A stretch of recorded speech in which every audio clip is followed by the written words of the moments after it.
ศาสตร์ก่อนทำผลกรรมใดไว้ชาตินี้รับผลกรรมนั้นคือเมื่อวานนี่เขาเห็นหยังไว้มื้อนี้เขาก็ได้รับสิ่งที่เขาเห็นไว้นั่นแหละชาติหน้ารับผลกรรมใดชาตินี้ทำผลกรรมนั้นแต่หูจังซี่แล้วสิให้มันมีศาสตร์หน้าเห็นหยังเนาะอันบ่คือในเมื่อบ่สิ้นสุดกรรมคือจิตเจตนาเด้จิตเจตนาเป็นตัวกรรมเป็นตัวคิดเป็นตัวนึกเป็นตัวก่อสร้างอารมณ์ความรู้สึกเมื่ออารมณ์ความรู้สึกที่เราสร้างไว้ตายในขณะที่ในความรู้สึกนั้นเกิดแบบใดอารมณ์นั้นความรู้สึกนั้นพบมันก็เกิดคือว่าชาตินี้ในขณะนี้นี่กำลังโมโหให้คนนั้นคนนี้อยู่นี่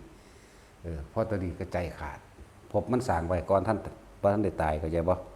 พอตัวใจขาดปุ๊บจิตออกจากร่างปุ๊บไปละไปตามอารมณ์ความรู้สึกนั่นแหละคือชาติหน้ารับผลกรรมนั้นเข้าใจบ่ล่ะบาดมันสั่นแล้ว ถ้าหูจังซี่แล้วก็คือว่าพากันควบคุมความคิดเจ้าของเองนั่นแหละหลายอย่างพอดอกที่เฮาอาจจะบ่ได้แตกฉานหรือเรียนรู้ในเพิ่นให้นัยยะในพระไตรปิฎกธรรมบทอย่างต่างๆนั่งโสเภณีผู้หนึ่งชื่อว่านั่งยังล่ะลืมชื่ออีกแล้วนี่ นั่งอย่างน้อลืมชื่อแล้วครับมันมีหลายคนปวดแต่ก็จำไว้ว่าหาคนกับพ่อแห้งเอาละ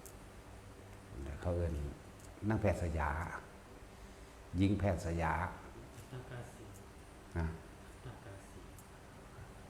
คนละคนนางอัฏฐกาสีก็มีแพทย์สยาก็มีวิมลาก็มีศิริมาก็แมนอัมพปาลีก็มีแต่นางแพทย์สยา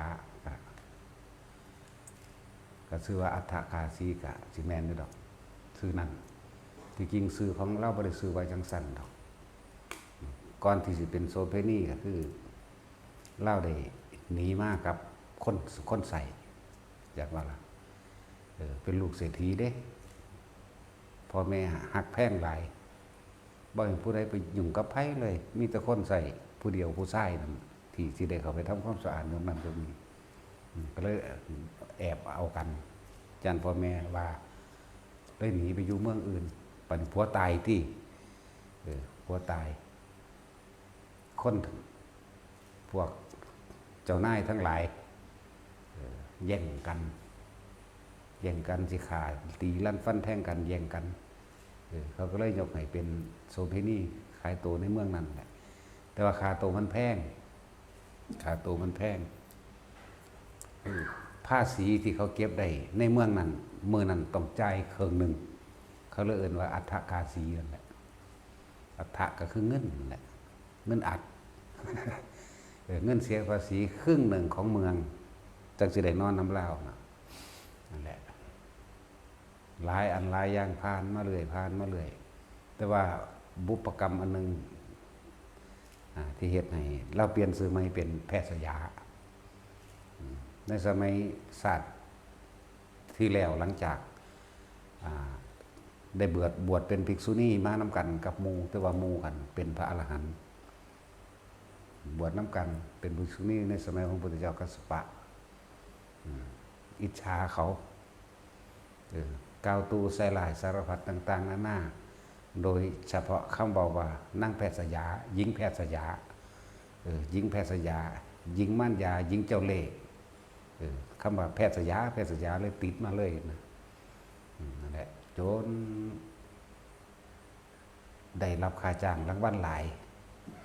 ประชาชนชาวเมืองนั้นก็เลยเอิ้นหญิงแพทย์สยา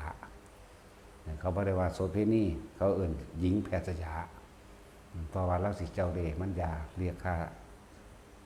เงินที่มาจ้างกับนอนกับเราหลายอย่างหลายโพดเขาเลยเอิ้นหญิงแพทย์สยา แต่ว่าก็ได้เมื่อได้ฟังธรรมของพระพุทธเจ้าโดย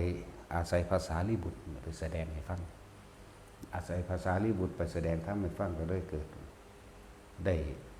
บรรลุธรรมนั่นแหละอาจจะเป็นโสดาบันที่แรกบรรลุโสดาบันก่อนพุทธเจ้ารู้แต่ว่าก็มีการยังแย่งชิงกันอยู่แย่งหญิงแพทย์สยาอันนี้พุทธเจ้ารู้แล้วก็เลยทรงทูตมาบวชให้เรื่องทูเตนะอุปสัมปทาบวชโดยอาศัยทูตแต่ว่าเป็นคำบอกของพุทธเจ้า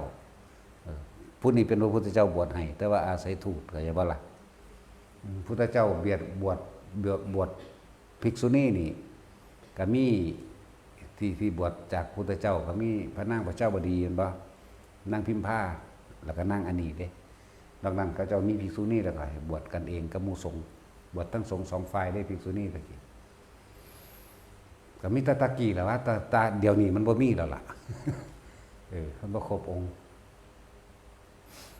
บวชจากภิกษุสงฆ์ภิกษุณีสงฆ์กับภิกษุสงฆ์บวชสองฝ่ายตะกี้แต่นางแพทย์สยานี่ได้บวชตรงจากพระพุทธเจ้าแต่ว่าอาศัยคนอื่นมาบวชให้เดินบาทูเตนะทูเตหมายถึงบวชทูตผู้นำข่าวสารมาบอกมากล่าวว่าเธอจงเป็นภิกขุณีเถิดทำอันเรากล่าวดีแล้วนะแล้วก็เลยได้เอาผ่านเหลืองมาหุ้มไว้แล้วเขาก็เลยเศร้าแย่งกันอยากว่าล่ะหลังจากนั้นก็กลับไปเมืองสาวัตถีหมดละไปฝึกหัดปฏิบัติตัวเองกับบรรลุอรหันต์นั่นแต่จังว่าชาติก่อนทำกรรมใดไว้อยากว่าล่ะชาตินี้รับผลกรรมนั้นแต่ที่จริงนี่คือแค่เศษกรรมมันเด้หลังจากตายในศาสตร์ที่เป็นภิกษุณีแล้วลงนรกจากบ่ล่ะต้องนรก1 พุทธันดรเอาหน่อยเร็วหรือสะ1 พุทธันดรหมายถึงระยะช่วงของศาสนาของพระพุทธเจ้ากัสสปะกับพระโคดมช่วงนี้สิบ่มีพระพุทธเจ้าใช่บ่เอิ้น1 พุทธันดรจากพระพุทธเจ้าองค์หนึ่งสู่พระพุทธเจ้าองค์หนึ่งเรียกว่า1 พุทธันดรโอ้โดนอยู่เด้อลองไปตกเล่นๆมันรู้จัก2-3 ล้านปีนี่เนาะนรก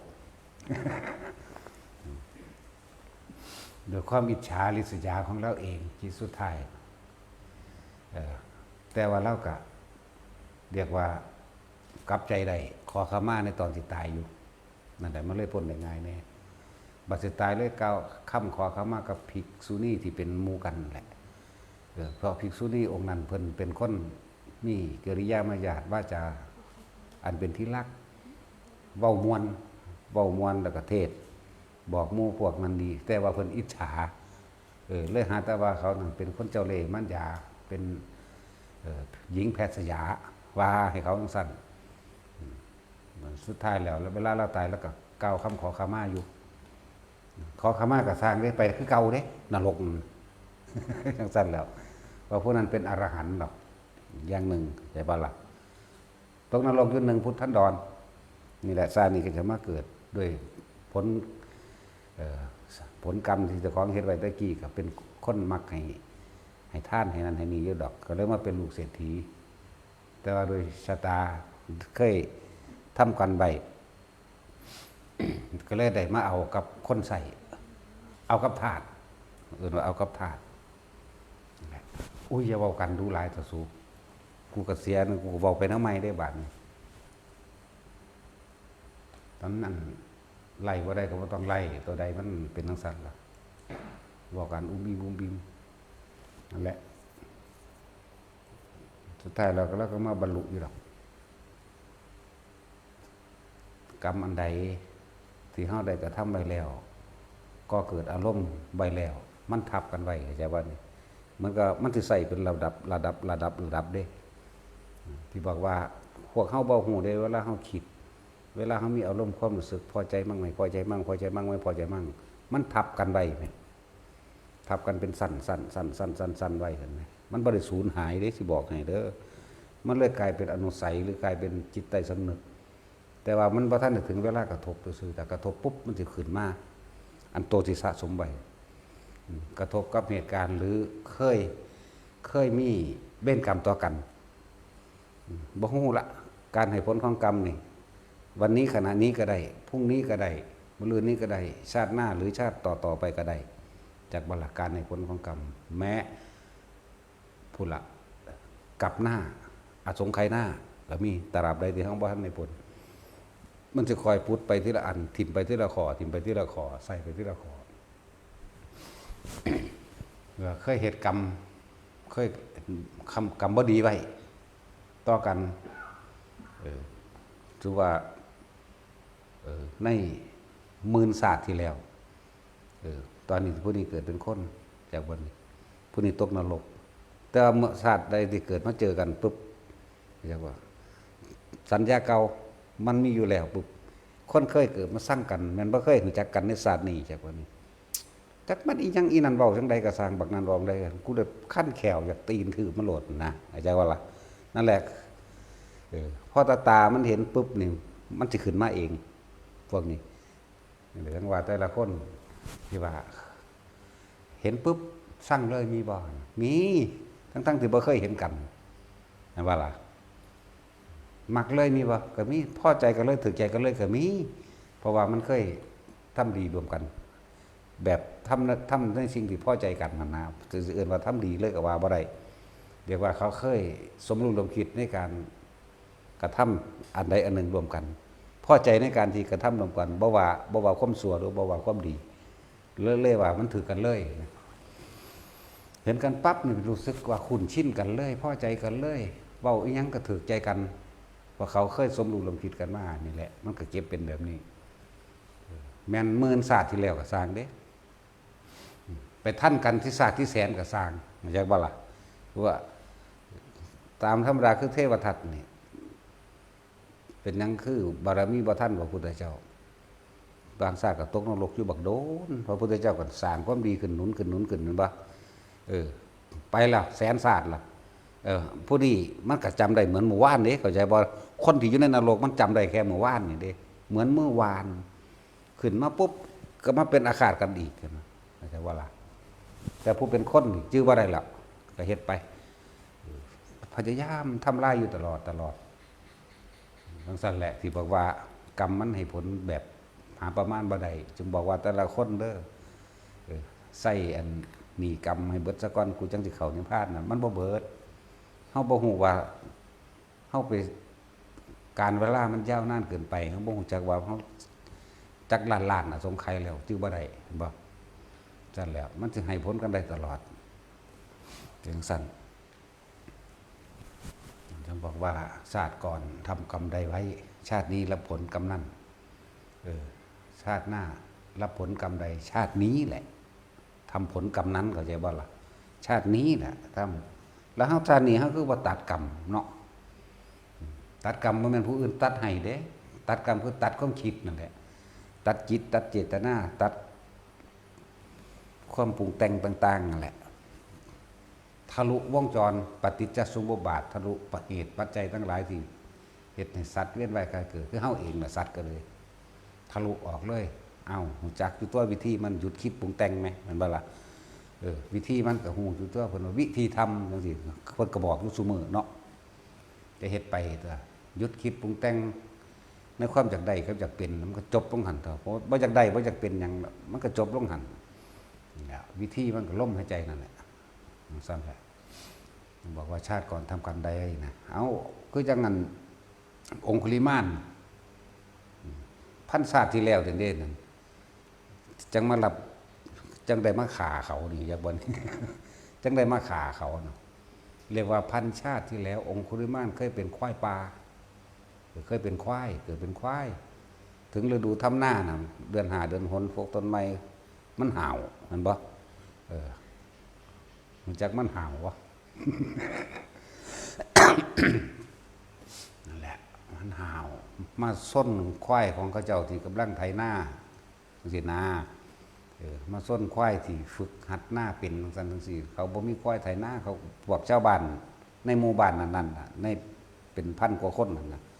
ก็เลยร่วมตัวกันหาวิธีเฮ็ดจังได๋ควายป่าจนเป็นตาสั่งมาส้นขาหักอาหารบ่ละควายเฮาไถนาบ่ได้เขาก็เลยเฮ็ดซ่องปากกว้างๆที่แรกจังคอยแคบเข้าแคบเข้าแคบเข้าแค่ละก็เอาควายนุ่มตัวหนึ่งมาหล่อ มาล่อไว้ทางปากนี่แหละเพิ่นก็เห็นปึ้งเพิ่นก็ส้นข้างหน้าทวนสันติแล้ว10 ปุ่น 10 พี่ปึ้งมาใส่เขาก็ดึงควายตัวนั้นลบออกหนีไปทางนอกเขาก็ปิดคอกไว้บัดนี้เขาก็โห่เพิ่นก็ไล่แคบเขาก็เลยไปอยู่หม่องแคบๆติดๆนี่เขาก็เลยฆ่ากินจังว่าล่ะ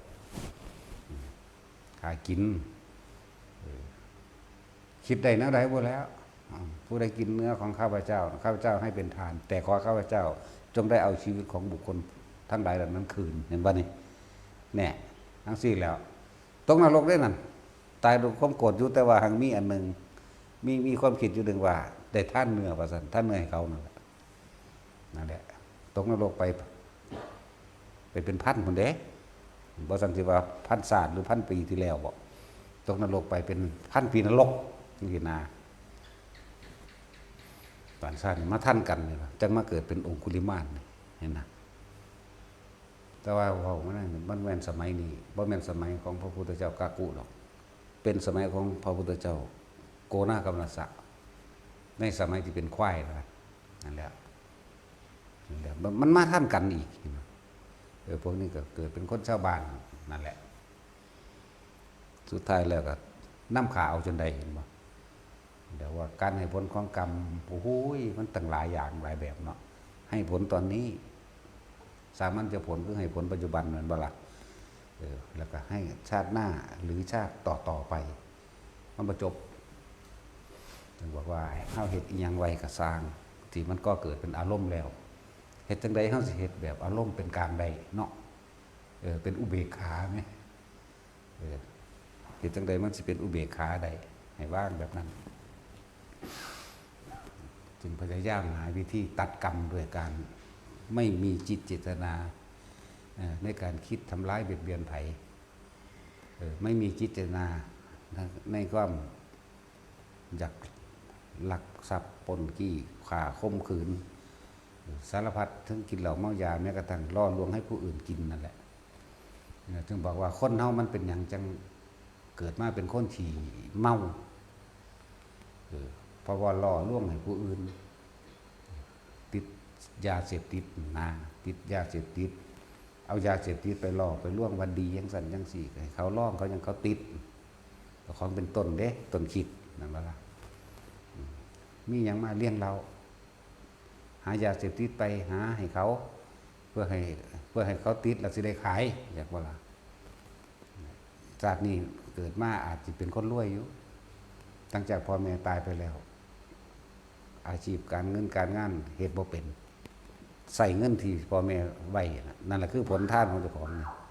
ตัวดีมันก็มีตัวดีคือเกิดมาในตระกูลคนรวยลูกคนเดียวพร้อมมีเงินอยู่40 โกฏซื้อเหล้าเมายากินในวันนี้นะติดเหล้าเลยงานการเฮ็ดบ่เป็นบริหารบ่เป็นเอาไปมากก็เบิดเงินโตเป็นเงินแล้วก็ขายดินขายบ้านขายนั่นก็เรียบร้อยเบิดนั่นแหละเพราะกรรมที่เจ้าของไปล่อลวงให้เขาติดยาเสพติด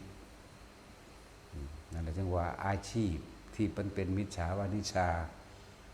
อาชีพที่ขวางหนทางถ้ำขวางหนทางพระนิพพาน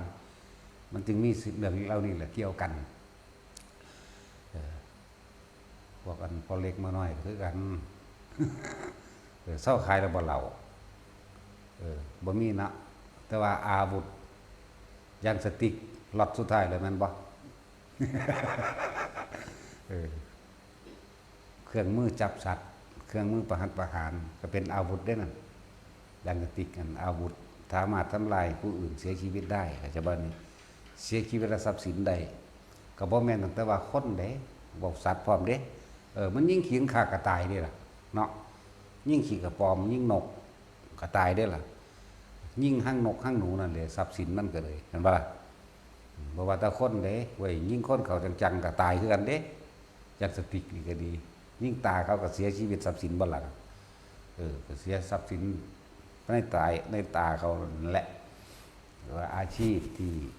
บ่อยากเห็นพากันเฮ็ดเลิกซะมันก็พอซ้ำนั่นแหละหาแนวอื่นมันก็หากินไปซ้ำตายเสมอกันนะไผก็ดีค้ามนุษย์เห็นประสัตเนี่ยที่หนึ่งเพราะว่าที่เอาเขาไปตัดปอดตัดห หัวใจยังขายไปสั่งแม้กระทั่งหล่อล่วงไปขายตัวเนี่ยคือนั่งอภปาลีนี่หล่อล่วงคนไปขายตัวเด้กรรมเก่าเล่านะบังคับข่มเหงเขาเด้อัมภปาลีมันกระเจียวเนื่องโดยทั้งนี้ทั้งที่มันมีอยู่ตั้ง10โสเภณีนี่แหละแต่ว่าชื่อเอาที่ดังๆแน่ดังๆแน่ปนไหมนั่นแหละเกี่ยวกับการบังมันสอนกันหลายอันเห็นบ่มันสอนกันหลายอันเด้นี่เลยเรื่องของกรรมมันจึงเพิ่นจึงบ่ค่อยอยากอธิบายยังมากเพิ่นบ่ค่อยอธิบายครับเพิ่นว่าเป็นอจินไตยเรื่องของกรรมเรื่องของโลกินดาอัจฉริยะใสของพระพุทธเจ้าจังซี่คนได้ฌานจะอธิบายพ่อให้พวกเข้าใจเข้ามาหยุดคิดตัดจิตเจตนาตัดกรรมคือตัดจิตเจตนาในการคิดเรื่องนั้นเรื่องนี้นั่นเองมีผู้ใดแก่ให้ไผได้นอกจากตัวเขาเองบ่มีผู้ใดตัดได้นอกจากตัวเขาเองเข้าใจบ่ล่ะตัดกับตัดคิดนั่นแหละบ่แม่นโดยวิธีหยังดอกว่าสุดท้ายมันก็ยังมาได้ฆ่ากันอันคือจังพระองคุลิมานจังซี่หรือโสเภณีทั้ง5หรือ10คนหมดล่ะชื่อซื้อเขาเจ้าบ่ได้มันหลายชื่อซื้อบ่ได้ซื้อจริงๆก็อย่างนึงซื้อโดยฉายาก็อย่างนึงเด้แล้วมันก็เลยอยากสับสนกับมันหลายโพดซื้อเป็นหมื่นๆหมดเนาะซื้อคนไหมก็เลยว่าหญิงคนหนึ่งซะ หรือชายคนหนึ่งซะเรื่องเล่าต่างๆที่บอกเรื่องกรรมในการกระทำและการรับผลของกรรมอยากให้เฮาฮู้ว่าวิธีแก้มันตัดมันก็คือการหยุดจิตเจตนาเองจิแปลว่าจิตกับผู้รู้กับจิตอันเดียวกันทุกคนมันมีความรู้สึกเบิดนั่นแหละนะจะที่เพิ่มเติมขึ้นมาให้เกิดคนความรู้สึกเก่าเอิ่นว่าสัญญาเวทนาสัญญาสังขารวิญญาณรวมแล้วก็คือความรู้สึกอันเดียวนี่แหละเข้าใจบ่นี่แต่ว่าขึ้นอยู่กับการกระทบขึ้นอยู่กับการเห็นการได้ยินการได้กลิ่นสัมผัสทางกายเข้าใจบ่นี่จริงๆตัวเดียวกันเด้จะไปเรียงลำดับตัวหนังสือเด้องค์ใดหรอกมันไปถามทำไมเขาไม่เอาสัญญาขึ้นก่อนนะมันเป็นอันเดียวกันมันเหนียวแน่นอยู่ในนี่คือร่างกายเฮานี่แหละคืออันแท็กซี่ซะจะได้อันเป็นแท็กซี่ซะว่านั่นคือหูนั่นคือจมูกนั่นคือตานั่นคือผมนั่นคือปากนั่นคือมือนั่นคือขารวมแล้วว่าแท็กซี่ชื่อว่าแท็กซี่เห็นว่าสัตว์บัดคันว่าอีกว่าร่างกายว่าสิได้ร่างกายนั่นคือว่าคือแขนคือขาคือมือคือนิ้วตีนเล็บตีนอยู่เนาะนั่นแหละมันร่วมกันเลยเด้อเวทนาก็คือความรู้สึกพอใจกับบ่พอใจมันก็ร่วมไปในสัญญานั่นแหละใช่บ่ล่ะเพิ่นอนุโลมและปฏิโลมร่วมแล้วก็คือเป็นก้อนทุกข์เดียวกันก้อนถ้ำเดียวกันก้อนเดียวกัน กลมๆเดียวกันบ่ว่าเวทนาสัญญาสังขารวิญญาณมันแล้วไปแยกศัพท์เพิ่นแยกให้เกิดความละเอียดสุดเด้อเวทนาสัญก็คือความรู้สึกที่พอใจหรือบ่พอใจสัญญาก็คือจำความรู้สึกนั่นแหละเข้าใจว่าล่ะ สังขารคือความคิดก็ออกจากความรู้สึกหรือสัญญาตัวมันบ่ซั่นมันต้องคิดเป็นวิญญาณก็รับรู้ต่างๆอันตาอันหูอันจมูกอันลิ้นอันกายรับมาเข้าสู่ใจเลยเอิ้นสัญญาก็ว่าความรู้สึกก็ว่าเดียวกันสรุปแล้วเวทนาเพิ่นเอิ้นน้ำไหมเอิ้นน้ำเป็นความรู้สึกเนาะเป็นตัวใดเอาความรู้สึกแต่ว่าเรื่องความรู้สึกมันเป็นโตจังใดล่ะก็มันอาศัยคิดถึงบุคคลที่รักมีความรู้สึกห่วงมันบ่กังวลกับเขามันบ่นั่นแล้วบุคคลที่เกลียดก็มีความรู้สึกไม่พอใจอยากทำร้ายเขาก็อาศัยการกระทบกระทั่งทั้งตาทั้งหูแต่คนที่สั่งก็เขาเว้ามาเขาย่องคนที่เฮาสั่งเนาะแล้วแม่นบ่ล่ะมันคนเรื่องไหนเอามันคนเรื่องบ่พอใจกันขึ้นมาเพื่อสิคัดงานมันบ่รู้ว่าขาเขาย่องคนที่เฮาพอใจเขาคนที่เฮาหักเนาะตื้มให้เขาเด้เห็นว่าสัตว์ มื้อนั้นเราไปหันอุ้ยดีดีไปเลยเด้อจังซั่นแล้วย่องเอาแล้วคนที่เจ้าของพอใจคนที่เขาสร้างบ่เอาได้บัดนี้คนที่เจ้าของสร้างนี่แหละสัญญาเก่าๆเรื่องเก่าๆพูดขึ้นมาเอามาเป็นเหตุผลขัดงานมันบ่ล่ะนั่นแหละถ้าอยากจะหยุดก็หยุดจิตเจตนานั่นเองจิตคือจิตเจตเจหมายถึงเจตนาคือการคิดนี่เองคิดอยังตั้งใจเด้จากว่าล่ะมันจังก่อเกิดอารมณ์ใดก็ต้องอาศัยรูปร่างลักษณะตาท่านของบุคคลสัตว์สิ่งของนั่นแหละมันเลยมาถึงนิพพานว่าล่ะจิเจรุนิให้ว่านี่นิหมายถึงนิพพานสั่นจิตมันก็อยู่ของมันรู้ของมันสัญญาของมันกระทำเมื่อบ่มีการคิดถึงอีหยังเลยเวทนาเกิดได้บ่ก็บ่ได้เลื่อนว่าสัญญาเบตยิตานิโรธหยุดความคิดปรุงแต่งจากเรื่องเก่าๆนั่นวะความจำได้หมายรู้อารมณ์ความรู้สึกเก่าๆเมื่อบ่คิดแล้วเวทนาพอใจบ่พอใจอารมณ์เกิดบ่ได้มันก็ดับความคิดได้ถึงตัวมันก็ดับเย็นนิพพานก็ได้ว่าสัญญาเวทยิตะนิโรธบ่ต้องไปใส่คำว่าสมาบัติดอกอยากว่าล่ะเดี๋ยวจะไปกันใหญ่อีกเดี๋ยวก็เถียงกันเรื่องหลักการต้องอนาคามีเท่านั้นอรหันต์เท่านั้นเนาะโอ้ยเห็นเลยโสดาจะค้นเถอะก็ให้มันเอาเถนาสู้มือนี่ก็เลยคือเขาเถียงกันคารวะบรรลุอรหันต์ไม่ตายมันไม่โหดร้ายกันเป็นอรหันต์หรือเปล่าจังพากันว่าเนาะสั่นตัวเข้าถึงจุดนั้น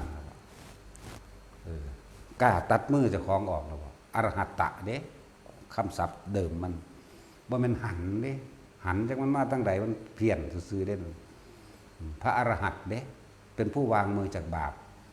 กล้าตัดมือตัดแขนเจ้าของออกแล้วบ่นั่นว่าซั่นแล้ว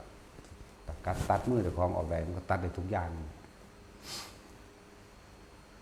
นั่นว่าแต่พวกเฮาบัดนี้วิธีก็บอกอยู่แล้วสั่งสมกำลังให้จิตมันตั้งมั่นไปมากๆเมื่อมันตั้งมั่นมันมีกำลังมากเพียงพอมันก็คอยรู้คอยเห็นไปในความคิดเจ้าของเองเด้ว่าให้เห็นแนวอื่นได้เห็นความคิดเจ้าของเห็นนี่บ่แม่นตาเห็นเด้ เห็นโดยความรู้สึกนั่นแหละเห็นเอามึงไปแล้วนอนกลับมานั่นแหละเพราะนั่นก็เป็นทุกข์มากๆก็เพราะความคิดนั่นแหละมันคิดเพราะว่ามันอยากได้แบบอารมณ์ที่อยากให้มันเป็นนั่นบ่สัญญาเก่าๆนั่นบ่คือเฮาอยากได้บ้านเฮามีรูปแบบไว้แล้วเด้นั่นบ่แท็กซี่มึง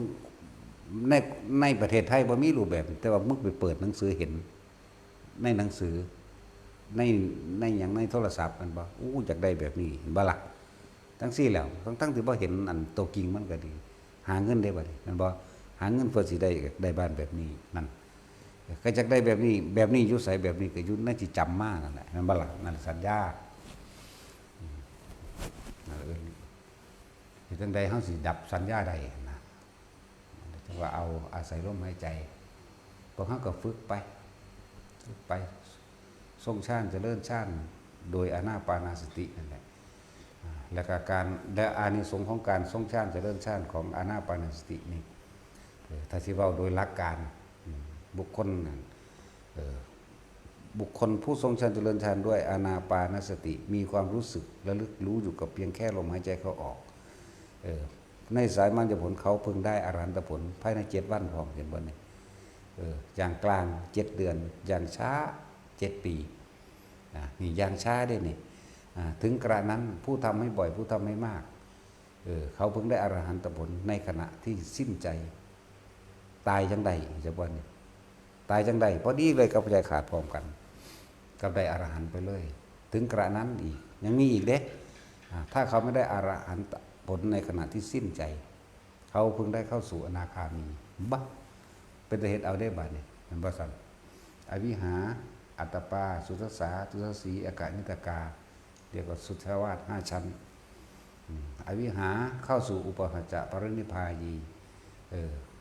ได้อรหันต์ในขณะที่ยังไม่สิ้นอายุของสันอวิหาสุทธาวาสนั่นบ่ล่ะอุปหัจจะอันตราปนิพพายีอุปหัจจะปรินิพพาอุทังคโตโสก็ว่าไป โอ้ยจักสิเว้าไปหยังดอกว่าพอซ้ำนี่นึงนี่ซึ่งเหลึงอยู่นี่ต่อให้ฮอดพระหมู่นี่นั่งอยู่นี่ก็ได้บ่รู้จักปานนี้ดอกเนาะ จังซั่นแหล้ว นั่นแหละเฮาเอาปัจจุบันซะบ่ต้องอธิบายไปก็ได้ขนาดนั้นพยายามทำปัจจุบันรู้จักว่าปัจจุบันคือหยังสติคือหยังปัจจุบันคือรู้ลมหายใจเข้าออกสติคือรู้ลมหายใจเข้าออกรู้จักวันนี้นี่หรือคือปัจจุบันนี่คือสตินี่คือสมาธิพร้อมนี่คือจิตที่เป็นหนึ่งนี่คือคำว่าจิตตั้งมั่นมั่งอันเดียวกันเบิดแหละเบามานี่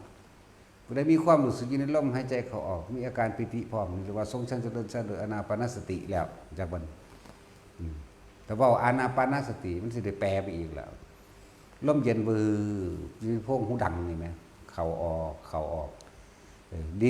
มันบ่เข่าบ่ออกเด้มันเย็นอยู่ในหันแหละมันบ่เข่าบ่ออกไม่ใช่ว่าอันสำนวนโอหารเว้าซื่อเด้อว่าเข่าออกจริงๆมันเย็นอยู่นี่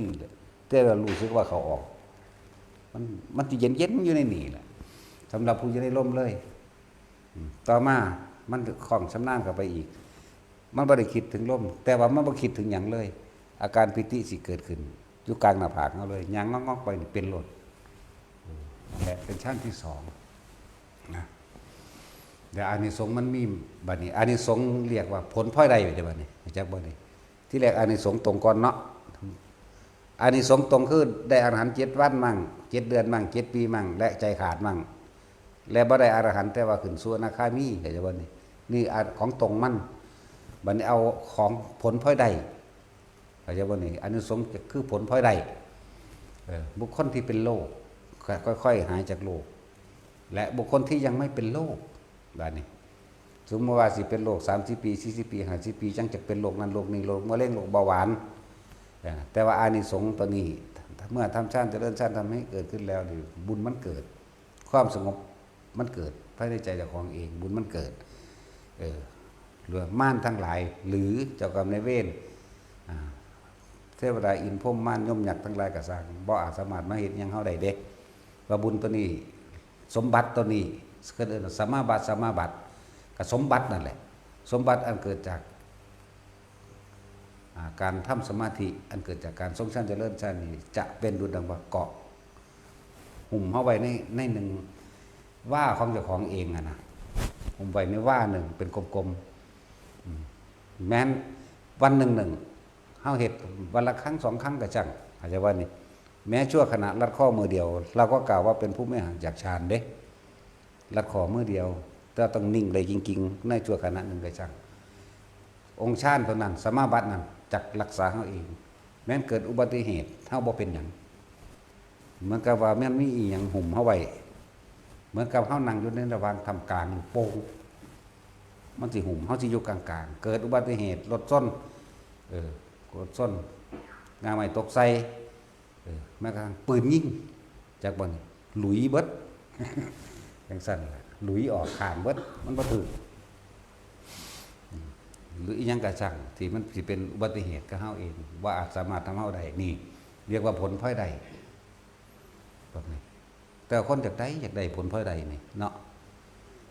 บ่ต้องเอาดอกเอาตัวตรงมันโดดข้างได้หลาย นี่หนึ่งแล้วก็โลกที่ว่าจะเป็น30ปีค่อยเป็น40 50 60ค่อยเป็นบ่เป็นเพราะว่าหยังบุญคือความสงบอันเกิดขึ้นแล้วกายเกิดกายเป็น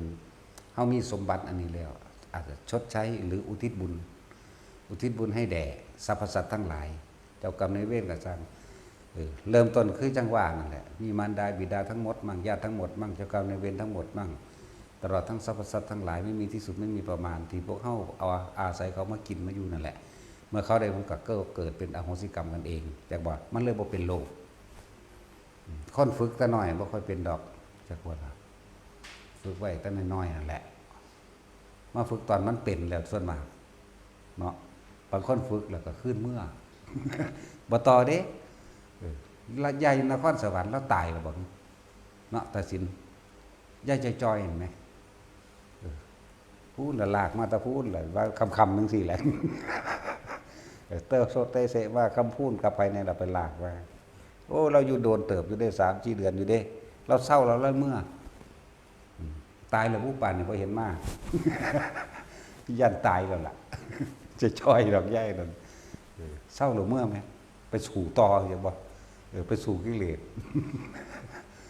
นั่นสั่นแหละนี่แหละบางคนก็เศร้าบางคนก็ทุเลาลงหรือยืดอายุออกไปเพื่อให้เฮาสร้างสมบุญกุศลบารมีตัวนี้เกิดขึ้นให้เฮาสร้างสมเอาตัวนี้นั่นแหละแต่ผลพอได้พอดีแล้วครับสิตอบคำถามนำทราบมันคิดออกแต่ที่ว่าเวลาคนนั้นอยู่เมืองนอกเขาถามเขาทรงชาติเป็นแล้วล่ะเขาว่าเขาทรงเป็นเด้เป็นจริงบ่เป็นจริงไม่รู้ล่ะแต่ว่าเขาว่ามาเขาว่าเขาเป็นเวลานั่นสิเหตุตอนเมืองจังใดพอเขาประกอบอาชีพการงานแล้วก็ทำธุรกิจถ้าเฮาสามารถทรงชาติได้แล้วหรือเอาอาการปิติที่มันเกิดขึ้นระหว่างหน้าผากนึกเลยเราจะให้ส่วนบุญกับใครเราจะให้คือเบาร่วมโลดเด้อฟังเด้อเนี่ยจะยืนอยู่ก็ช่างนั่งอยู่ก็ตามเมื่อรู้ลมหายใจเข้าออกและอาการปิติเกิดขึ้นหรือบางคนที่ปิติเกิดขึ้นเลยคืออุณาโลมเกิดกลางหน้าผากเลยเนี่ยอุณาโลมเฮานี่นวงขึ้นนิ่มๆนวงนึบเย็นลึกๆขึ้นให้นึกถึงใบหน้าของคนนั้นที่เราจะขอผลทานบุญกุศลกรรมดีที่ข้าเจ้ากระทำมาทั้งหมดนี้จงถึงแด่ท่านผู้นี้ถ้าหูจักซื้อก็บอกซื้อออกไปซื้อไปเลยเรียกว่าให้โดยตรงอุทิศตรงให้ตรงถ้าว่าจักซื้อกับท่านผู้นี้หรือจะให้โดยส่วนร่วมมารดาบิดาของข้าเจ้าทั้งหมดญาติของข้าพเจ้าทั้งหมดเจ้ากรรมนายเวรทั้งหมดตลอดทั้งสรรพสัตว์ทั้งหลายไม่มีที่สุดไม่มีประมาณทุกมูลบรรดามีนึกออกระหว่างกลางหน้าผากเขาเลยแต่ว่าล่ะหรือคนที่สิไปติดต่อการงานในระหว่างร้านค้าห้างร้านบริษัทที่เฮาอยู่บ้านเฮาพี่มื้อนี้จักไปติดต่องานกับบริษัทนี้เฮาจำชื่อบริษัทมันหรือเฮาจำสถานที่ได้ใช่ว่านึกเลยแต่ว่าจะลืมคำว่านวงขึ้นกลางหน้าผากก่อนเด้ฟังไว้เด้อนวงเกินแล้วแม้จะลืมตาและหลับตาก็ได้ทั้งนั้นขอพระท่านบุญสนความดีที่ข้าพเจ้าทำนี้จงถึงแด่ภูมิเทวดาลูกเทวดาที่อาศัยณสถานที่แห่งนั้นแห่งที่เจ้าของที่ไปติดต่องานนั่นแหละจะว่าล่ะหรือพวกนักเรียนที่ไปสอบพวกจบแล้วที่ไปสอบก็ให้มาฝึกเอาเฮ็ดเอาเด้ภูมิเทวดาลูกเทวดาที่อาศัยณสถานที่แห่งนั้นเด้จีดีเด้อพอภูมิเทวดาลูกเทวดาเขาอยู่น้ำเฮ้านี่แหละเขาอยู่พื้นโลกเดียวกันกับเฮ้าส่วนอากาศเทวดาน่าจะเป็น160 กิโลบ่แต่มึงชื่อซอยกูได้กูชื่อยังบ่ได้มันได้ได้กูดิคัดกูได้กูด่าเลยเด้ ประมาณนั้นภูมิเทวดาลูกเทวดาอยู่น้ำเฮ้าเมื่อเขาได้รับสินบนจากเฮ้าอย่างวันนี้อุทิศส่วนบุญอันเกิดจากการภาวนาเฮ้าเองบุญตัวนี้มันมีอันสงใหญ่กว่ากันก็ผลทานอีกก็ทานอีกเด้บุญนั้นเกิดจากความสงบนี่อุทิศไปณสถานที่นั้นๆที่เราจะไปติดต่อขอผลทานบุญกุศลกรรมดีที่เราทำมาตั้งแต่อดีตจนถึงปัจจุบันณขณะนี้จงถึงแด่บริษัทนี้ตลอดทั้งภูมิเทวดาลูกเทวดาที่อาศัยอยู่ในสถานที่แห่งนี้บริษัทนี้นะโรงเรียนนี้โรงพยาบาลนี้ก็ว่าไปนั่นแหละนึกเข้าไปอย่าลืมว่าต้องมีความรู้สึกนวงขึ้นระหว่างกลางหน้าผากก่อนเอาอีกแล้วเดี๋ยวไปถามแล้วตรงนี้ได้ไหมอีกแหละ นวงอยู่หัวก็ได้นิ่มนวงอยู่หัวก็ได้หมุนเย็นหัวก็ได้และท่ามกลางระหว่างกลางอกก็ได้นึกเลยนึกไปเลยนั่นแหละถ้าให้เฉพาะเจ้าจงบุคคลที่เรารู้จักกันนึกหน้าเขาเลยออกชื่อก็ได้ไม่ออกก็ได้ถ้าเป็นบริษัทที่เราจักไปติดต่อการงานการเงินการค้าการขายนึกออกไปเลยใจว่าล่ะนั่นแหละแล้วมันก็สิมีผู้ซอยเขาเองพวกลึกลับเนี่ยสิซอยเองพวกอยู่ในโลกซ่อนกันแหละเรียกเทวดาจากว่าเทวดาเทวะแปลว่าอย่างแปลว่าสองดามาจากคำว่าอัตตาเรียกว่าพวกที่อยู่ในอัตภาพที่สอง เขาสิซอยเขาเองบ่เทวดาซอยเขาเองดอกเทพบุตรและเทวดาแหละเฮาชื่อได้แต่ว่าเทวดาเนาะเทวดาคือผู้หญิงเด้เทพบุตรจังเป็นผู้ชายอย่างว่าแต่เขาบอกร่วมเลยว่าเทวดาเนาะพ่มก็เอิ้นเทวดากับเทวดาแหละชื่อเอาเด้อบาดนี่ผู้ว่าจะไปติดต่อการงานบางหันนี่ทำธุรกิจกับผู้ใดก็ดีแต่เจ้าจะลืมว่าเจ้าต้องเป็นคนซื่อสัตย์จังว่าล่ะถ้าขี้โกงบ่ได้เด้ต้องซื่อสัตย์ต้องมีสัจจะนี่แหละสัจจะคือความจริงที่เฮาสิไปค้าขายขอให้ข้าพเจ้าจงโกงได้100 ล้านมันบ่ได้เข้าใจบ่มันบ่ออกดอกอันให้จังสัตว์มันบ่ไปเด้ดีบ่ดีเขาสิโกงเจ้าคืนตินั่นแหละไปติดต่อการเงินการงานนี่สำหรับบุคคลที่ค้าขายติดต่อมาหันมองนี้นะเฮาก็สิได้รับความร่วมมือพวกเรียนจบใหม่ไปสอบหันไปสอบนี่ก็เฮ็ดไปนั่นแหละจากฮู้เรื่องเอาจากประสบการณ์จริงต้องถามอีเปิมมันไปสอบมันบ่ได้สอบเอาเองได้อีห่านี่ก็เลยมีแต่กูสอบเบิด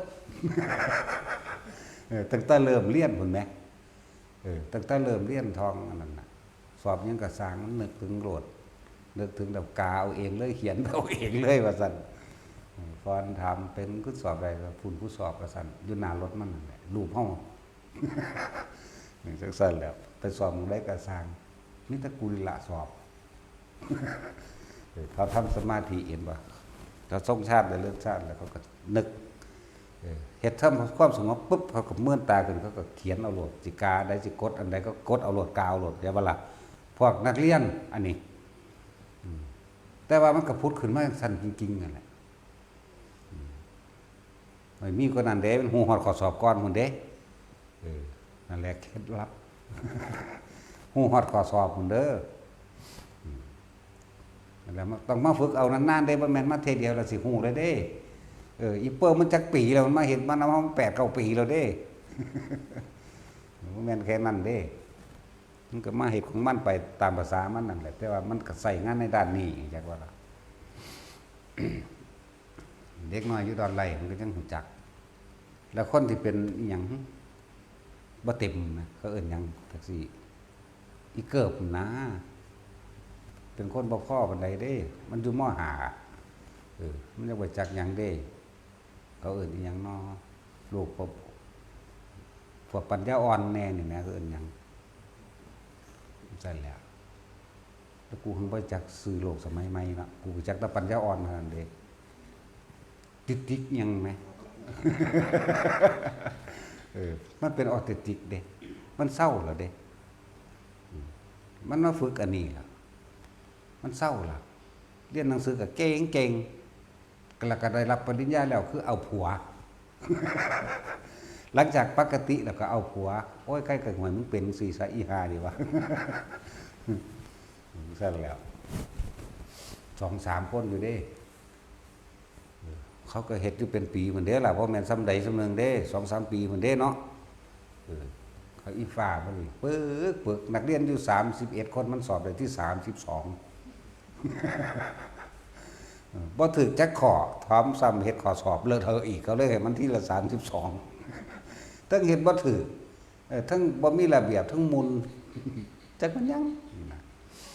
แต่แหละ 2-3 คนอยู่ที่เขาหายจากสิ่งเหล่านี้นั่นแหละนี่คือผลพลอยได้จากการทำลมหายใจเขาออกหรือทรงชาติเจริญชาติโดยอานาปานสตินี่เองสำหรับเข้าใจแล้วเนาะอันผู้ว่าประกอบธุรกิจการงานก็สิอุทิศแบบใดได้ทั้งหลับตาและไม่หลับตาเด้อหลับตาปุ๊บน่วงขึ้นมานี่ก็เห็นหน้าผู้นั้นถ้าเฮาสิอุทิศบุญหรือเห็นบริษัทห่างร้านนั้นที่เฮาสิไปติดต่อกันงานเดี๋ยวบ่ล่ะพวกสอบก็ทำความสงบซื่อๆเดี๋ยวมันสิคำตอบขึ้นเองเอาแช่ชั่วขนาดรัดข้อมือเดียวนี่ก็ได้นะน่วงนึบขึ้นมาแล้วเอาโลดอยากว่าล่ะเศร้านั่นแหละนี่เรียกว่าผลภายได้คนที่จะเป็นโรคในอายุเท่านี้ไม่เป็นเลยอยากบอกคนที่เป็นอยู่แล้วค่อยๆทุเลาเบาบางแล้วถึงกับหายได้นั่นแหละแล้วคนที่ ที่ว่าเจ็บปวดกับบ่เจ็บปวดนะถ้าทรงเป็นแล้วเฮ็ดเป็นแล้วนะคือตอนนี้ภิกษุพระในวัดเฮานี่ก็ป่วยติดเตียงเด้แต่ว่าอยู่ได้กับลมหายใจไอ้นี่เด้ที่บ่ปวดรุนแรงจักบ่กระดูกผุโรคมะเร็งกระดูกผุเบิดแล้วเบิดคือตายแล้วครึ่งนึงแล้วนี่ยังระวังส่วนระวังรู้สึกตัวได้เฉพาะหน้าอกแขนกับทั้งหัวเท่านั้นที่เขาเจ้าเปลี่ยนเวรยามกันไปเฝ้ากันอยู่เดี๋ยวนี้พระภิกษุป่วยภิกษุไข้อยู่ในโรงพยาบาลเดี๋ยวนี้ล่ะนอนติดเตียงอยู่เดี๋ยวนี้ทุก2 ชั่วโมงจะต้องพลิกโตพลิกขึ้นบ่ให้มันแผลทับกดทับเปื่อยบ่ละดากเปื่อยบ่ละไปปาดมากินซะว่าเฮาไหนแล้วแท็กซี่กินน้ำกูบ่เขาจะมกปลาเนาใส่ดันใส่ดีเขาเจ้าก็ยังกินแต่กูแมงมกดากพระเดาเลยแหละน่าเศร้าเลยกูปาดมากินนั่นแล้วเขาเจ้าเปลี่ยนเวรยามกันอยู่เดี๋ยวนี้แหละแล้วก็ป่วยอยู่หั่นแหละแต่ว่ากำลังใจเล่าดีอยากว่าล่ะแล้วบ่ได้ย่านตายดิแล้วก็แค่ว่ารอวันตายซื่อเด้คือว่าจะคิดจะหายอยากเศร้าหยังแล้วล่ะอยู่กับลมหายใจได้กำลังใจดีบ่ย่านตายนะก็เขาเจ้าก็คุยกันอยู่เนาะมื้อนี้เว้นไผตาจรบ่ตาจรจัดบ่หลวงตาจรจัดก็ไปนั่นละไปเฝ้ากันเดี๋ยวเขาเจ้าก็เปลี่ยนเวรยามภิกษุไข้ภิกษุป่วยเกี่ยวกับเรื่องวินัยเด้อแต่อยู่ในอาวาสนั้นบวชอยู่ในอาวาสนั้นในหรือเจ้าอาวาสเจ้าสำนักครูบาอาจารย์ถ้าบ่รับผิดชอบเป็นอาบัติบ่ได้พุทธเจ้าปรับจักบ่ล่ะหรือผู้อยู่ใกล้กว่านี้ในสถานที่นั้นถ้าไม่ดูแลซึ่งกันและกันหรือไม่บอกเป็นอาบัติอีกเจ้าคิดว่าดีกับเขาเจ้าอยากให้เขาตายเห็นบ่นี่เจ้าอยากให้เขาเป็นแบบนั้นแบบนี้เลิกเป็นยังอกุศลให้เกิดในจิตอย่างว่านี้เป็นอาบัติเบิดนั่นแหละแต่บ่ดูแลกันพุทธเจ้าปรับแต่ว่าถ้าผู้ใดดูแลซึ่งกันและกันล่ะผู้ใดอยากอุปถากเราตถาคตพึงอุปถากหรือดูแลรักษาซึ่งภิกษุอาพาธเถิดนั่นเปรียบสมมันว่าได้ดูแลเราตถาคตคือพระพุทธเจ้าจักบ่ล่ะก็ผู้จังสันเป็นผู้ทรงศาสตร์สืบศาสนามาโดยการบวชนี่อัตลักษณะของภิกษุนักบวชเป็นผู้สืบทอดโดยทางกายจักว่านี่สืบทอดโดยทางกายก่อนมันก็สืบทอดโดยทางธรรมอีกตัวมันบ่ล่ะก็อาศัยผู้จังสี่ตัวสืบทอดศาสนาแท้ๆศาสนามันบ่ได้นั่นเด้ก็อาศัยพวกนี่ได้เผยแผ่พวกภิกษุสามเณรนี่ได้เผยแผ่บ่ล่ะคนมันเผยแผ่แม่มันสิเผยแผ่ส่ำใดวะเนาะล่ะเอาแม่มันไปเว้านิพพานแม่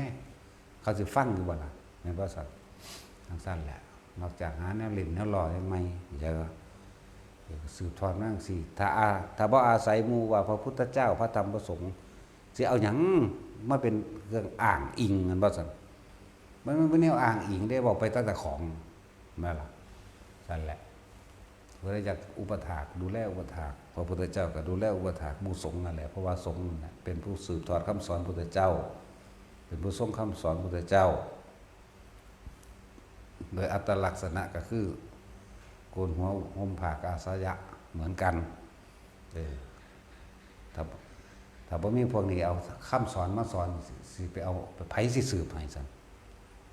ถ้าบ่มีเขาผู้ใดก็พุทธธรรมสงฆ์ถ้าบ่มีพระสงฆ์จะเอาหยังมาอ้างผู้ใดอยากดังก็เฮ็ดข้าวพระบ่ดีเนาะดังเลย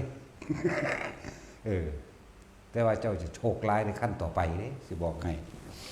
นั่นแหละเฮ็ดข้าวตัวคนโจมตีเข้าไปแต่ของก็ได้ค่ายอดนิยมเนาะ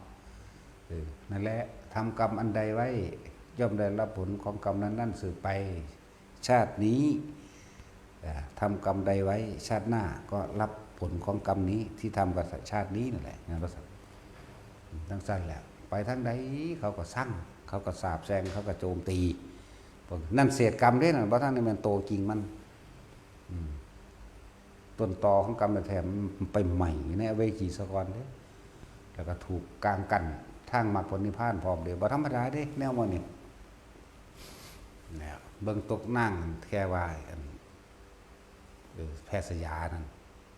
ตกนรก1พุทธันดรนะยิ่งใส่ทรัพย์ร่วมนี่ระวังดีๆโลดที่เฮาเว้าว่าพระนี่เว้าโดยสมมุติไปคนเข้าใจซื่อเด้ส่วนมากเขาจะเว้าภิกษุสงฆ์ภิกษุสงฆ์หมู่สงฆ์หมู่ภิกษุที่ว่าบางครั้งหลงปากไปว่าพระภิกษุสงฆ์มีพระก่อนนี่แค่ว่าจะให้เข้าใจซื่อเจตนาในการเจาะจงทำลายบ่มีเด้แต่ว่าล่ะเฮาจึงสงวนเหลือเกินในส่วนคำว่าพระนี่สงวนมากๆเลยบ่ได้เอาของสูงมาแลกของต่ำเด้นั่นแหละเลยแต่ภิกษุสงฆ์พระนี่ต้องโสดาบันขึ้นไปเป็นพระ25%ขาดออกจากความเป็นคน 25%พระสกิทาคามีขาดออกจากความเป็นคนอยู่50%พระอนาคามี 75%พระอรหันต์บ่มีความเป็นคนเลยบ่เป็นสัตว์พร้อมจากว่าล่ะบ่เป็นสัตว์บ่เป็นบุคคลพร้อมบ่มีหยังเขาเจ้าว่างมือออกจากความอยากได้อยากเป็นแล้วจังว่าชาติก่อนทำกันได้ไว้นี่ชาตินี้ก็รับผลของกรรมนั่นนั่นว่าซั่นไม่แต่จะฮู้อยู่ตัวว่าชาติหน้าสิรับกรรมใดก็แสดงว่าทำกรรมในชาตินี้เอาไว้ตัวชาติหน้าแหมกูก็บ่เฮ็ดแม่งลงไปหยังเนาะวิธีมันก็คือลมหายใจนี่แหละตัดความคิดออกเลยตัดเรื่อยเรื่อยเขาเลยเกิดความเคยชินเทไปเถอะทำไม่บ่อยทำไม่มากทำเกิดความชินทำเป็นดุจยาเรียกว่าอานาปานสติสัญญาจากวันเป็นของมันเองบ่ได้จับลมมันก็หูลมตะกี้เขาจับเขาคุ้มเห็นไปเห็นมาบ่ได้จับมันก็หูเลยเป็นมันเลยหูเจ้าของหายใจมันเลยหูว่าเจ้าของทำงานนั่นแหละมันเลยหูแบบนั้นแหละเห็นไปสักก้อนจะพึงเอายอดเนาะแท็กซี่ฝึกไปเรื่อยสังสมไปเรื่อยแม้นบ่ได้ชาตินี้ก็บ่ได้เป็นว่าเฮาก็บ่ได้เสียศาสตร์เกิดตัวมันก็ต่อผลไปข้างหน้าได้แต่คนที่ฝึกอยู่นี่ส่วนมากบ่ค่อยลงต่ำเด้ขึ้นข้างบนเรื่อยๆเด้นี่จากว่านี่เพราะว่าอาศัยการได้ยินได้ฟังและทุกคนที่สวดมนต์มาทำวัดสาธยายทำคำสอนของพระพุทธเจ้านี่บ่ได้สูญเปล่าเด้อถ้าพวกเจ้าค่อยขึ้นเทวดาสันใดสันหนึ่งเฮาสิรู้แตกฉานในความหมายมันทั้งเบิดน่ะบัดนี้จักว่าล่ะบางครั้งมีภิกษุผู้ทรงฤทธิ์ไปแสดงธรรมฟังธรรมในหันต่อบรรลุเลยก็มีจักว่าล่ะแม้นไม่มีภิกษุผู้ทรงฤทธิ์แสดงธรรมก็จะเรียกว่าเทวดาสนทนาธรรมกันเองบรรลุก็มีจะว่าล่ะเลื่อนกันไปเรื่อยเด้พวกนี้นั่นแหละแต่ที่มีฤทธิ์เดชมากแล้วนี่ตอนนี้เขาก็ฟังเฮาเด้จากว่าล่ะพอเฮาบ่ได้ให้มันกันก็ขอกระแสสิ่งธรรมอันเป็นคำสอนขององค์สมเด็จพระสัมมาสัมพุทธเจ้าเนี่ยที่ข้าพเจ้าแสดงนี้จงดังก้องกันวานไปหาที่สุดที่ประมาณไม่ได้เพื่อยังประโยชน์ให้แด่หมู่เหล่าสรรพสัตว์ทั้งหลายไม่มีที่สุดไม่มีประมาณนี่คือคำที่เขาไหว้พระยังได้เขากว่าของเขาคือจังมานี่แหละเป็นยังคือเป็นโดนๆคือว่าฟ้าวว่าฟังว่าวปุ๊บก็จะว่าล่ะเพราะอธิษฐานจิตตัวนี้กระแสเสียงนี่มันดังออกไปบ่มีที่สุดบ่มีประมาณเด้จากว่าล่ะใช่แล้วเลยหอดแสนโกฏจักรวาลตัวไปของมันเองบุคคลที่เงียหูฟังน้อมโสดเพื่อที่จะฟังมันมีอยู่แล้วฟังไปฟังไรตัวดีค่าปั้วเกิดมากกระไดเหมือนกับเฮาฟังธรรมจักได้ฟังในสิ่งที่ไม่เคยได้ยินได้ฟังแต่สิ่งที่เคยได้ยินได้ฟังอยู่แล้วนี่ไม่เข้าใจก็จะเกิดความเข้าใจแตกฉานไปเราจะว่าล่ะบางพวกกับบรรลุไปเลยเด้นั่นแหละเรื่องสั้นเรียกว่าทุกคนที่ทองคำสวดมนต์ใดหรือเรียกว่านั่นคือคำสอนของพระพุทธเจ้าเลยสัจจายะแปลว่าสาธยายธรรมคำสอนของพระพุทธเจ้านั่นเป็นคำสอนพระพุทธเจ้าตัวนี้ก็สิหนุนเท่าอีกแบบหนึ่งใช่ว่านี่พระเจ้ากับบรรลุเพราะว่าการอย่างนี้ได้ฟังเลยล่ะ แต่กี่บ่ทันได้ปฏิบัติยังมากเด้เนาะแต่สิเว้าตัดเอาหม่องมันบรรลุโลดนะคือพระอัญญากณฑัญญาปปะพัทธิยะมหานามะและพระอัสสจิ5 องค์ฟังมื้อแรกธรรมจักรมันบ่ฟังวันแรกพระอัญญากณฑัญญะบรรลุแค่พระโสดาบันเท่านั้นแล้วแต่ว่าหมู่เทพเทวดาทั้งหลายบรรลุ18 โกฏเทพเทวดาทั้งหลายเหล่านั้นมาจากไสเพราะเขาเจ้าสั่งสมไว้ตอนที่เขาเจ้าเป็นมนุษย์อยากบ่ล่ะตอนเป็นคนคือเฮาเดี๋ยวนี้แหละจากศาสนาของพระพุทธเจ้าองค์ใดองค์หนึ่งอยู่หั่นแหละเพราะว่าจะเป็นพระกะกูสันโธโกนคัสสะพระกัสสปะแม้กระทั่งพระพุทธเจ้าโคตมะของเฮาเองเมื่อครั้งที่เราเสวยชาติเป็นโพธิสัตว์ผ้าเขาเจ้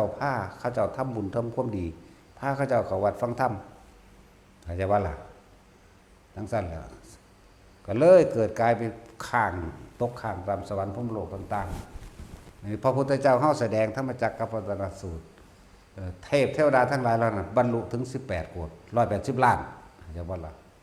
แต่มนุษย์พระอัญญากณจะบรรลุโสดาบันผู้เดียวแต่ว่าล่ะทั้งสั้นแล้วนั่นแหละเทวดาเขาก่อนนำถ้ำไปเบาสืบต่อกันเข้าใจบ่นี่แหละเทวดาสนทนากันเองยังน่ะสาตายคือราติยักษ์กับเหมวตายักษ์คุยกันมันดอกไม้แปลกประหลาดยังมันแม่นฤดูกาลที่เกิดมันก็เกิดได้ถามกันเมื่อกี้เจ้าไปไสมาเจ้าบ่ฮู้บ่พระพุทธเจ้าแสดงธรรมอุ้ยขอกระทำหาเจ้าอยู่เดียวนี้แล้วซั่นก็คุยกันพระพุทธเจ้าแสดงว่าจังไดที่แรกก็บรรยายสรรพคุณพุทธเจ้าก่อนเป็นผู้วางมือจากบาปแล้ว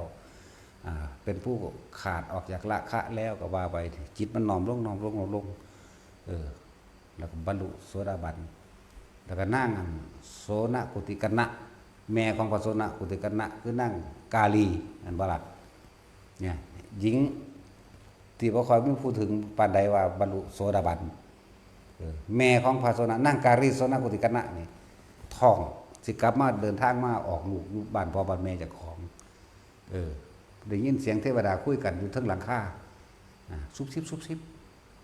เงียงหูฟังเกิดอาการขนลุกแต่คมปิติเอาไว้ได้นี่คล้อยตามพระพุทธเจ้าแสดงอริยสัจสี่แบบนี้อ๋อบรรลุโสดาบันนั่นผู้ยิ่งบรรลุก็คือนางกาลีโสนกุติกนะแม่ของพระโสนนั่นเองส่วนผู้ชายคือพระเจ้ากุทัญญะจากว่าล่ะนั่นแหละพอเขาเจ้าสั่งสมมาแล้วเหมือนกับ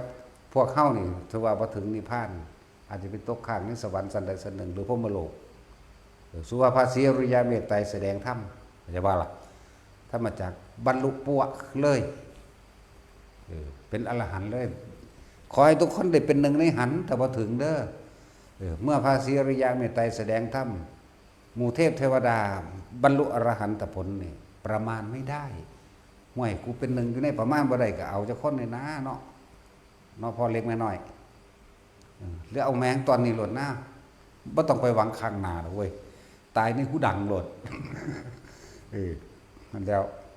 ถ้าห้ามปัจจุบันดีแล้วอนาคตไม่ต้องไปคำนึงถึงก็ได้บ่ต้องไปคำนึงถึงก็ได้อนาคตน่ะขอให้อยู่ในนี้ได้เถอะมันเป็นเราเองตัวนั่นแหละเขาจะได้รับผลอรหันตผลก็เพราะว่าเราทำไว้ในชาตินี้ปัจจุบันนี้ขณะนี้เรียกว่าบาดนี้มันเฮาฟังบ่เข้าใจครับเพิ่นแสดงธรรมครั้งที่2เพิ่นแสดงธรรมครั้งที่3เฮาก็ที่เฮาสั่งสมไว้ในคำธรรมจักรนี่ในอทิตตะนี่ในอนัตตลกะสูตรนี่3สูตรนี่ว่าไปใส่ทุกพระองค์แสดงเบิดเข้าใจว่าล่ะ3สูตรและปฏิจจสมุปบาทแล้วก็เพิ่นก็สิแสดงอานาปานสตินี่คือกันเห็นบ่นี่พระพุทธเจ้าทุกพระองค์เป็นหนึ่งเดียวกันเป็นแสดงธรรมอันเดียวกันแต่ว่าโดยประสบการณ์อาจจะเรียกว่าหมวดปกิณกะหรือโดยปริยายเพิ่นฮู้อุปนิสัยของแต่ละองค์สิเป็นเคยทำบุญทำกรรมมารวมกันกับเพิ่นใช่ป่ะทำบุญทำบาปมานำกันนั่นแหละเพิ่นอาจสิซี่เป็นจุดเอานั่นแหละจึงบ่ได้ยืนยันผูกขาดว่าจะต้องอย่างนี้เท่านั้นอย่างอื่นไม่จริงบ่แม่นเด้เพิ่นสิแสดงตามอุปนิสัยนะ คือพระพุทธเจ้าเฮาแสดงให้พวกข้าข้าว500นั่นนะไปฟังหมู่พระสงฆ์สาธยายธรรมสวดมนต์ไหว้พระเรื่องเกี่ยวกับอายตนะนี่แหละอยากบ่ล่ะยังละลืมแล้วล่ะอายตนะ12อย่างนี้ละอันนี้ละถ้ากันเพลินจากบ่ตีนเกาะอยู่ฟ้าผนังตกว่าหัวหม่งโลกดินหินตายซ้ำตายแล้วไปเกิดสุสวรรค์สัตว์ราบดึงไหมนี่คือการได้ยินได้ฟังถ้ำคณะตายแต่ว่าเขาเป็นสัตว์เดรัจฉานเขาก็ไปเกิดเป็นเทวดาดุสันดาวดึงศาสตร์นี้จึงมาเกิดเป็นหมู่ภิกษุ500กันแหละบัดนี้พุทธเจ้าก็แสดงถ้ำของเก่าที่เขาเคยจำมานี่เลื่อนว่าหูอุปนิสัยหรืออัจฉริยะสัยของสัตว์เหล่านั้นเพิ่นไปแสดงไปตามอัจฉริยะสัยของพวกเหล่านั้นคือมีของเก่าสะสมก็เลยบรรลุไปเลยโจร500คนจังซั่นแหละเป็นลูกศิษย์ของไผล่ะพระสังฆิจจะสามเณรพระสังฆิจจะบวชให้แต่พระพุทธเจ้าแสดงธรรมเข้าใจว่าล่ะในสมัยนั้นมันเป็นอรหันต์เด้พระอนันตเดชพระเนรนั่นแหละบอกว่าที่พวกเข้าพากันสวดพากันวาอยู่เดี๋ยวนี้แสดงอยู่เดี๋ยวนี้มันบ่ได้สูญหายเด้มันก็สั่งสมไว้ในอารมณ์บางคนก่อนสิตายนึกถึงบทสวดแค่นะโมตัสสะภะคะวะโตอะระหะโตตายไปซ้ำยังต่ำก็คือดาวดึงอยากบอกถ้านึกถึงผลท่านแค่จาตุมแล้วสิบอกไงแต่สวดมนต์มั่งนึกถึงหลวงพ่อมั่งอยากว่าดาวดึงขึ้นไปบทสวดต่างๆก็ขึ้นไปชั้น3ชั้น4ถ้านึกถึงผลกุศลที่เคยทำสาธารณกุศลสาธารณประโยชน์ต่อมุสาประสากับชั้น4ไปทั้งสาธารณประโยชน์ทั้งของท่านอย่างต่างๆย่านตะคนบ่ได้ย่านตะคนบ่ดี6แต่ก็ล่ะท่านเท่าไรกูก็บ่พอนะกูบ่หนำใจย่านตะคนบ่ได้6พวกนี้4 5 6ไม่บ่ได้บอกเลขได้บอกสั้นสวรรค์เด้บอกสั้นสวรรค์ที่ก็ดุสิตนั่นแหละ5ก็ปารณิม6ก็ปารณิมนั่นล่ะนิมมาสิ5แต่ว่าเอาหน้าซ้ำหมู่นี่ไหมเนาะอย่างน้อยเฮาตายในการทรงชาติหรือเลื่อนชาติอันใดอันหนึ่งก็สร้างดอกเพราะมันโลภโลดอายุมันยืนกว่ากันมันเริ่มจาก1กับ2กับ4กับ8กับ16กับไล่ขึ้นไปเรื่อยๆเด้ยืนเด้ยิ่งเฮาได้ฟังธรรมจังซี่เฮาได้ท่องจดจำจื้อไว้ดีๆเด้อแต่ละคนเด้อมันบ่ได้สูญหายเด้อพวกเจ้าอย่าขี้คร้านเด้หมู่ภิกษุสามเณรนี่คือกันพวกใดขี้คร้านทำวัดทำว่าน่ะบ่ได้หยังกันเอามึงลองเบิ่งซะหน้าคนสิได้ดีหรือได้เลวเฮาฮู้จักอยู่เด้เบิ่งตอนมันเฮ็ดตอนนี้แหละบักจ้อยมันขี้คร้านคนจังซี่ที่สิไปได้ดีสิได้มีชีวิตบ้านปลายสิมีความสุขบ่เขาสร้างไว้แต่ตอนที่มีกำลังเด้นั่นบ่ล่ะมันชื่อว่าอะไรวะสวดกีตาร์ขี้คร้านว่ากันนี่ที่สิได้ดีจักว่ามันก็ขยันมาแต่น้อยตัวพอได้อดทนเอาเบิ่งเด้อผู้สิได้ดีคือเน้นไผนั่นว่าแต่ใส่บ่ปากกูเฮ็ดอย่างเดียวแล้วก็บ่เคยขาดอีหยังจักเทื่อเด้เน้นไผเห็นบ่อีกบักนึงไผเน้นเกลือก็ดีเห็นบ่ปุกอีกโอ้เอาหยังมันในจักหน่อย แต่ภาวนาหีแมงยังบ่คิดไปตัวทีตัวเดียนภาวนาหาแมงบ่ ภาวนาหามันเกิดเลิศว่าภาวนาหาหีแมงมันบ่ดอกภาวนาหามันเกิดตั้งแต่มันบ่ได้ภาวนามันคิดไปตัวทีนั่นแหละมันก็บ่ตัวอีกเด้ตัวกูได้ตีปากเอา ตัวบ่ได้นั่นดำๆดอกจักเป็นแมงยังเกิดมาขี้ไล่ครับ คนที่ได้ดีนั่นมันสิใส่ใจสุดแนวเด้แล้วก็มันบ่เกียงบ่องค์บ่ถือตัวคำว่าไม่องค์แปลว่าไม่ถือตัวจักบ่องค์บ่ถือโตนี่ว่าถ้าใส่เฮ็ดเบิดก็ให้อุปถากพระหมู่ภิกษุทั้งหลายเหล่านี้อุปถากเด้หัดรับใส่ตัวแม่นบ่ล่ะสอนให้หัดรับใส่ไป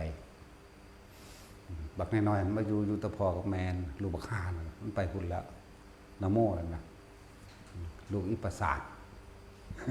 มันเป็นบ้าที่นั่นอีหัวงอก เป็นกรรมของพอมันชาติก่อนทำกรรมใดไว้ มึงจะต้องกลับมารับชาติที่เป็นประสาทมึงจะว่า มึงเคยไปย่อไอ้เขาประสาทแต่ของได้รับแต่เวลาแม่นเป็นประสาทเลยมาให้เว้อขึ้นมาโอ้ยสิมาแอวเอาแต่ใจมิจะกูสิฟาดปากมันได้อีหาดีวะ สั่นแล้วด่ากระดาตอนหน้านี่เด้เนาะ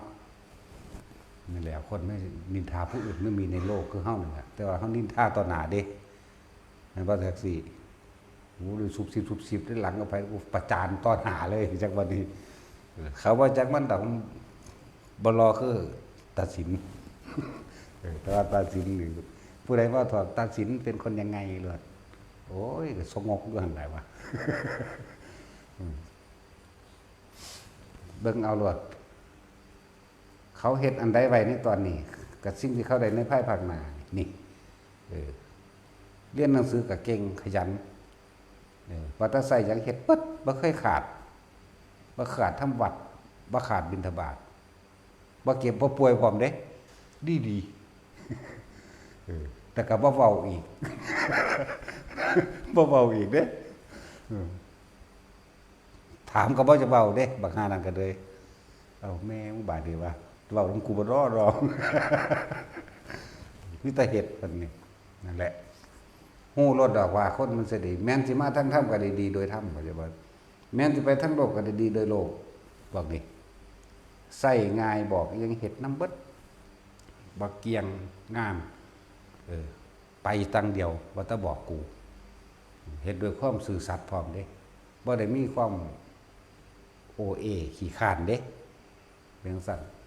ในเบิ่งจังซี่ก็ฮู้แล้วว่าไผสิได้ดีบ่ได้ดีบ่ล่ะจังซั่นแล้ว บัดนี้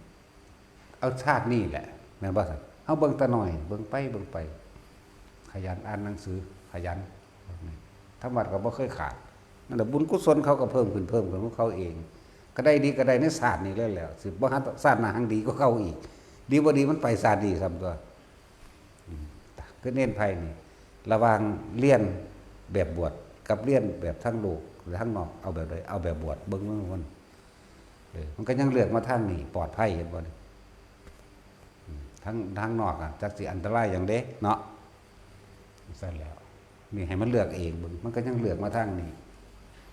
ซั่นแหละแต่ว่าอันเกลือเน้นเกลือว่าถ้าบอกมันก็บวชรถมีตั้งแต่ย้ายมันย้ายคำกองทั้งเป็นบาทั้งประสาทน้ำสองอย่าง มาสมบูมาจะว่ามีนี่แต่ไปตัดสินใจโอ้ยมันบ่บวชดอกมันบ่บวชดอกโอ้ยทั้งบรรบาทั้งประสาทเนาะ จังซั่นแล้วเป็นนักคูลี่กูจอลูกลี่ลูกล้นหลานที่เขาอนุบาลซื้อยากไปเบิดวัดเอาโลดป๊าดโตวันสิไปรับปริญญาหากะอนุบาลแรกนึงมั้ยเอิ้นผู้นั้นผู้นี้หลวงพ่อมันสั่งคนไปให้แล้วเขาสั่งก็เลยว่าอยากเฮ็ดยังให้พอเรื่องมากเนาะเป็นซั่นแหละ จักแม่นอีหยังตุกจะไปจังซั่นแล้วด้านนี้น้อยหาก็สิเข้าอนุบาลแม่งอยากเบิดบัตรเอาโลดเอิ้นคนนั้นเอิ้นคนนี้เขาสั่งเขาบ่ไปให้อยากว่าล่ะจังซั่นตัวเขาบ่พาไปสับเป็นตาสั่งเนาะกุดนี่ก็อยู่เบิดสุขุดอ่ะ พวกขึ้นก็บ่ได้ขี้มอดหูลงมากก็บ่เฮ็ดเอาเอง ตาสั่งเนาะตาสิจะสั่งวะต้องเจออีแต้วถ้าย้ายออกไปเลย ต้องเจออีแต้วประสาทนักอันนั้นก็เลยโหเป็นแต่เห็นใจมันเด้มันสิรับเบิดทุกรายการเด้มันเป็นธรรมดาเด้สิมาทำหน้าที่ต้อนรับได้นี่จักบ่ล่ะเวลามีเหตุร้ายมากกับมันแล้วกัด เฮากับเฮากัดกับกัดสวบกับสวบเด้อีดีต้องเบิ่งเด้อบ่ซั่นมันสิได้รับตำแหน่งนี่บ่ตำแหน่งกัด ธรรมดาบ่ แต่บอกถ้าสั่งมันก็เอามีดให้มันนั่นน่ะมึงฟันความเลยมันฟันอีหลีเด้อย่าลืมเด้ออีนี่เออเบิ่งแน่มันตามันกับปากมัน กับคอมันโตๆออกมา ปากหอยเตเสะเวลามันเถียงตาสวดขึ้นโลดเด้ธรรมดาบ่อีหานั่น เฮ็ดบ่ได้ทอมันก็แล้วกันนาถือว่ามันจิตใจดีอยู่เด้หาแล้วเพราะว่าแต่ละคนไม่แต่ผู้สิเอาใจไผใจมันเนาะสิมันไปเอาใจตลอดจังซั่นจังซี่แล่นเฮ็ดน้ำคักก็ได้พวกนี้เสียสละอยู่เด้มาหาหลวงพ่อกับด่าซ้ำ ธรรมดาเด้บ่ได้ให้กำลังใจเด้มีแต่อีหามึงบ่มีปัญญาจัดการก่อนอีเซม เรื่องแล้วจังว่าชาติก่อนทำกรรมใดไว้ชาตินี้รับผลกรรมนั้นเด้อคนที่ได้ดีหรือได้เลวนั่นครับเบิ่งการกระทำของเขาในชาตินี้แหละที่ได้อนาคตบ่หาแตศาสตร์หน้าเลยบัดนี้เฮาเบิ่งเขาเฮ็ดตอนนี้มันเป็นคนขยันเป็นคนเอาใจใส่บอกเฮ็ดปึ๊ดเฮ็ดปึ๊ดบอกเมื่อใดมันก็เฮ็ดบ่องค์บ่ค่ะบ่ขี้แย่เฮ็ดนำตลอดนั่นแหละคนสิได้ดีก็เลยแม้นมาทั้งถ้ำสิแต่ภาวนามันก็เก่งอยู่เด้นั่นน่ะตอนประกาศทำเฮาเพียงมันเป็นแมงอย่างดอก มันย้านมึงมานี่ไปอย่างอีเอียงเริ่มมาอยากเห็น แต่ว่าเนี่ยเขาว่าพี่แม่งไปยืนแมงยังหันฟ้าวแลนมาเด้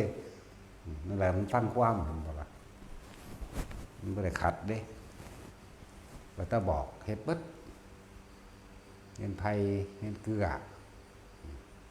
เห็นปุกภาวนาประสู่เขาดอกเป็นปุก ภาวนาหายขี้แหมมันยังบ่ดีภาวนาไปหาบังเกิดคิดไปแต่ละอันแต่ละอย่างแต่ละมือแต่ละเว้นบอกให้ขึ้นเขาผู้เดียวทั้งจักรยานผีแม่มึงบอก นะโมก็เก่งอยู่เด้มันไปผู้เดียวเป็นมาเด้บ่ยอมดอกแม่นสิได้หน้าอีหานเดือนเสียมาหาอ่างลูกอีก